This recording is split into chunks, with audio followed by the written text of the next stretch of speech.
So we're here with Carl Lewis. Is cross country's not your normal home? Yeah, who'd have thunk it? Yeah, we're here.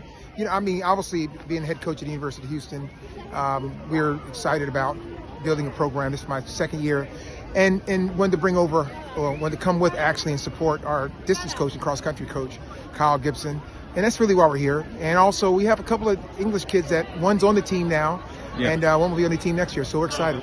Yeah, because it's a path that more and more young athletes are taking to head towards college and to go down that route. Well, one of the things about sports, period, it's a global entity, and universities in Houston, in the United States, have historically had athletes from all around the world.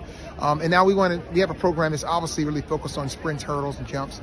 We want to broaden that a little bit with a new coach. So we're excited about being able to give those people an opportunity to get an education, because that's extremely important, as well as develop themselves in a world-class facility. Yeah, what do you make of what you've seen today? How does British sort of cross country? Well, I'm the wrong person to ask about it. I'll just say I'm glad it's not as cold and wet as it could have been. It's kind of interesting to see cross country, because obviously it's so different than what we deal with on the track, but it's exciting. I mean, it's a different thing, and it's exciting to see the people. I've been to so many road races. Obviously, I've started the New York Marathon. I've done these things, but even that is not like cross country. So it's really unique and interesting to be here. Was it something you ever did at all? Well, I always say that I don't run farther than I can hold my breath. So this is not for me.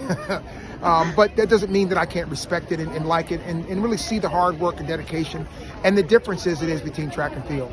Yeah, and when it comes to, we're coming towards the end of what's been another amazing year for track and field globally. Who's really sort of impressed you this summer?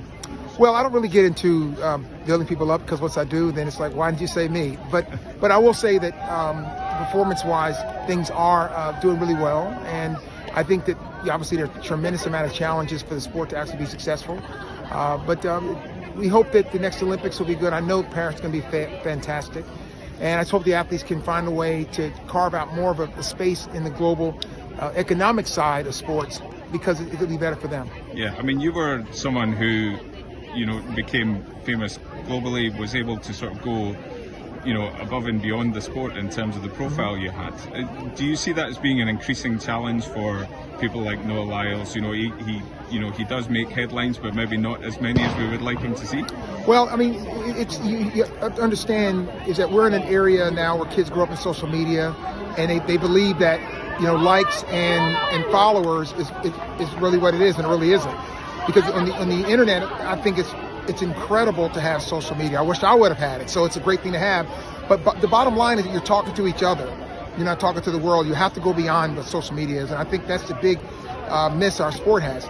We're not talking to the rest of the world.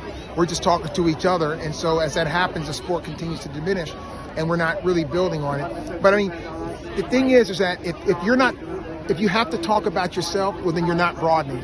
And if you're not talking about about something that's interesting, he had a tremendous season where he had the triple this year. It was great. I mean, fabulous to watch. I thought he had an outstanding season.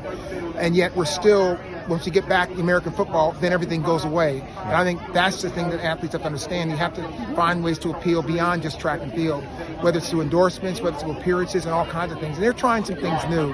But the reality is that as a sport as a whole has to do a much, much better job at promoting itself, so that more investment, more people, more sponsors, and more fans come to see it. Are there any sort of obvious ways that you could see, sort of any quick wins that you could see for track and field in that space?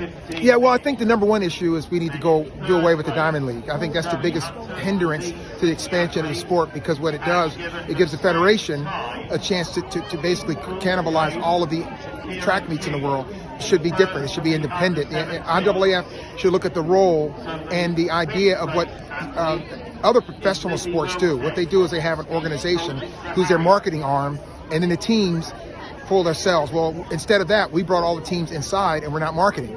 So I think that's the first thing. Eliminate the Diamond League, go back to individual meets, have the World Athletics, which I think will never happen, is become a marketing arm because of the way the federation system's cut up.